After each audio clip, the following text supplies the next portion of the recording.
My life changed because I got a call from a scientist that said there's a whistleblower inside of the CDC that is going to come forward and confess that they are committing scientific fraud on the vaccine autism study, specifically the one in 2004. Of course, that ended up being Dr. William Thompson was the CDC whistleblower. The man he was confessing to was Dr. Braјan Huker. This is just an excerpt from Vaxxed to remind us who Braјan Huker is, because he has a brand new study that's out. Take a look at this. When a CDC scientist who'd been there at that time 17 years tells you this is how you access data, it didn't take me very long to realize, oh, I better do what he says, because he knows what he's talking about. I just want to tell you one thing. Right now, I'm sitting in a very pretty position in terms of providing you a lot of information. He asked me, what data sets are you going to request? And I said, well, I'm going to request 2 of the studies that you've done on thimerosal, the mercury-containing preservative that's used in some of the vaccines. And he said, well, that's fine, but I want you to request the MMR data set first. And this is the study by Frank DiStefano and his colleagues in 2004. It was the one study where we could end up creating a mess while the CDC tried to sort out something they couldn't understand. Well, if it wasn't for Braјan Huker, we would not know about Dr. William Thompson. If it wasn't for Braјan Huker, there would be no Vaxxed, which means there would be no Highwire, and I would have a very different life right now. And I have to tell you, I love what I do. I love the work that we're getting done here, and it is my absolute honor to bring on Dr. Braјan Huker.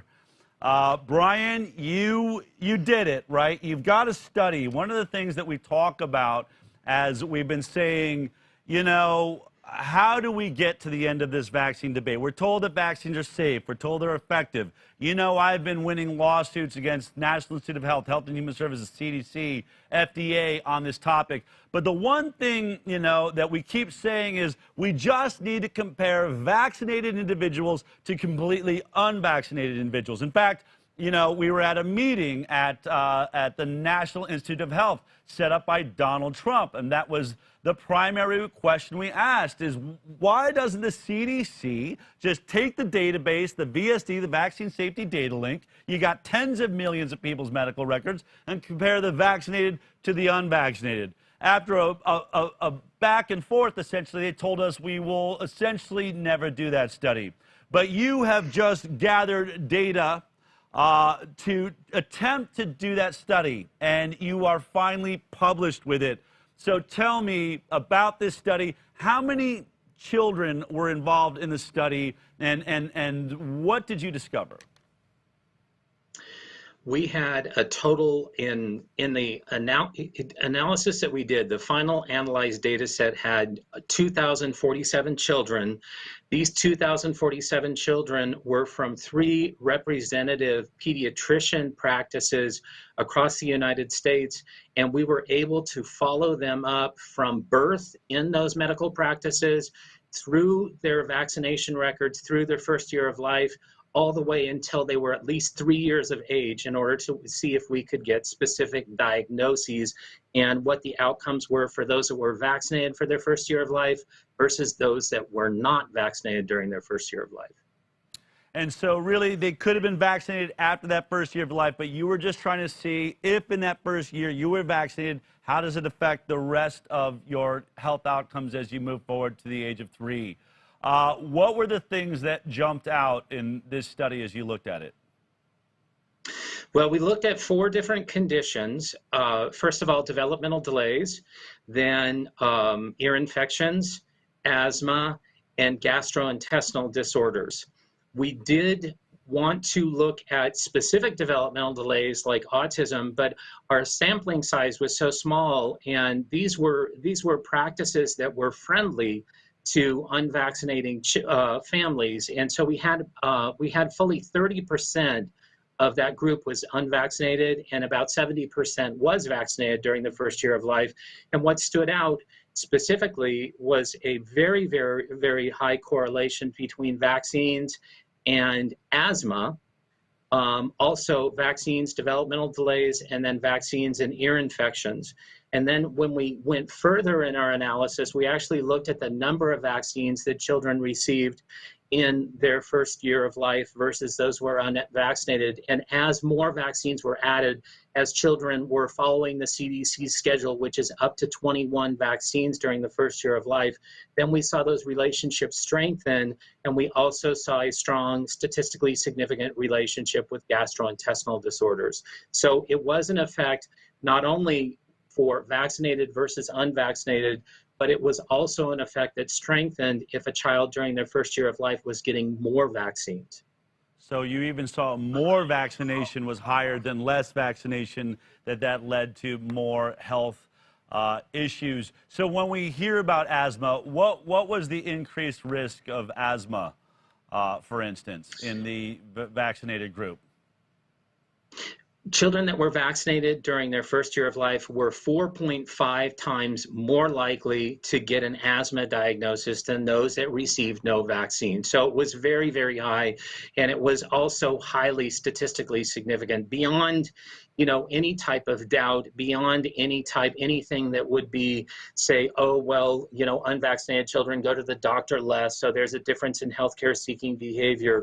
These, what we call effect estimates, which are basically increased risk, were all above 2.0, which means that there's just no way that they can be explained away. There is some type of relationship with them getting a vaccine during the first year of life and these disorders.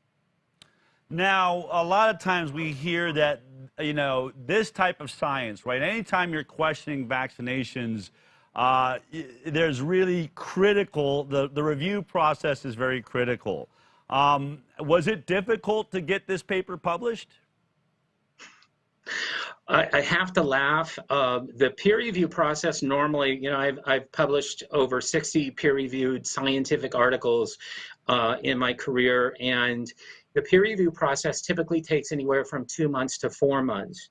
And for this particular paper, we were under some type of peer review for 1.5 years, for fully 18 months. And the first 6 months were journals just basically rejecting the article without even allowing it to be peer reviewed. And then the final 12 months were sage open medicine, just checking, double checking, triple checking. We went through 4 rounds of peer review with this journal, which is, we're very fortunate that they would publish such a work, and my hat is off to them for their academic integrity. But we were in the process with them for a full year. Wow, that is incredible. Thank you for your diligence, and of course to Sage, that obviously, I mean, look, they're going to come under fire if they don't peer review it, but 4 times, 12 months to get a paper published.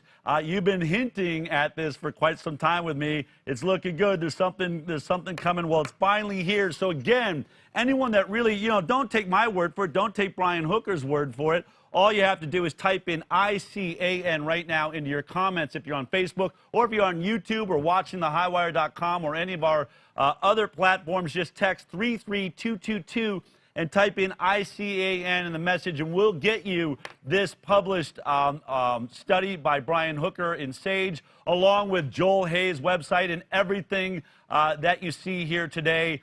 Braјan, I'm proud of you, man. I know you've been working at this. You don't give up, and this is just more proof. And you know what it really comes down to, and you know what the argument's going to be, right? It's only 2,400 people, right? We knew this with the Mawson study that did the same. There's only 600 and something people. You know, it's not big enough. You know, it really only shows us a signal, right? But isn't that the whole point, Braјan? We're seeing a signal every time we do this, no matter how big the group. And now you certainly have more people involved here than we saw the 600 in the homeschooled Mawson study. I know he's working on a bigger project. But isn't the message really, hey, CDC, hey, NIH, hey, Tony Fauci, how about this? How about instead of like saying everybody's crazy, or having CNN say that no science exists when it actually does exist? And I know you're all going to attack Braјan Hukker, but the only way they really win, Braјan, is by doing an actual vax versus unvax study themselves. I mean, don't you really feel like That's what you've established now. We've now done this multiple times independently. It is time for our government agencies, and I would say the government agencies around the world, sort of like Joel Hayes saying, right, about blood testing. We could figure these things out in 72 hours. Wouldn't you agree that we could figure out the vaxxed versus unvaxxed? And if vaccinated children truly are healthier, it would take maybe 72 hours or 2 weeks to start running data out of the VSD, which I know you've worked with, and other things like that. What's your message to the health departments of the world that are going to try and discount your study instead of actually do something about it? When we look at these small-scale studies, when we look at the Mawson study, when we look at my study, when we look at other compiled studies, almost 60 studies that are compiled on childrenshealthdefense.org on their website, where we looked at, different types of vaccinations and unvaxxed studies there. When you look at the compilation of that evidence, it's high time that the CDC, that the FDA, that the National Institutes of Health, who have these large repositories of information, could look and replicate our work, or let independent scientists, which is much more appropriate, into these databases and let them replicate this type of work to see what type of results they get. One of the things that I asked for in the paper is this deserves additional study. The signal that we are seeing here needs additional studies, so we know what are the chronic health outcomes of those children who are vaccinated versus those children who are unvaccinated. They exist, they're out there, they're even in CDC's database, and like you said, you could have results in 72 hours. This is not rocket science. I'd like to pretend that I'm that smart, but it wasn't that difficult of an analysis to do. It's more of a task of assembling all the information. But for CDC, the information is already assembled. So absolutely, this needs further study. We need larger groups of children, and we need also to caution families, because the results that I've seen, the results that Tony Mawson has seen, and others have seen, they are valid.